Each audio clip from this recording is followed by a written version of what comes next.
काल जे समिती नेमली त्याच्यातून काही अर्थबोध होत नाही आणि त्याच्यामुळं 24 तारखेचा चक्काजाम होणार आणि पूर्ण महाराष्ट्रभर होईल। त्याच्यातून निश्चित त्या समितीमध्ये सध्या कोण आहे, नेमकं कर्जमाफीसाठी आहे का उपाययोजनासाठी आहे हेच कळत नाही आणि सगळं थातूरमातूर उत्तर आहे। त्याच्यामुळं 24चा चक्काजाम महाराष्ट्रभर होणार।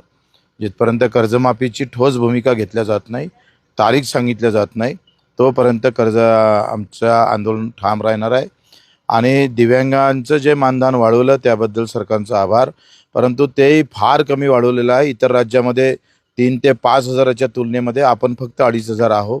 महाराष्ट्र हा प्रगत राज्य असताना सुद्धा ज्याला 2 पाय नाही, डोळे नाही अशांसाठी मला वाटते आपण आवरता हात घेऊ नये। फडणवीस साहेबांचा एकाकडे आभार मानत असताना त्याला अधिक आपल्याला समोर लढा द्यावं लागेल, केंद्रातलं मानधन वाढवून घ्यावं लागेल आणि यासाठी आम्ही लढत राहू जिथपर्यंत आमचे मेंढपाळापासून तर मच्छीमार आणि शेतमजूर आणि शेतकरी हा विषय सुटणार नाही, तोपर्यंत आंदोलन चालू राहील।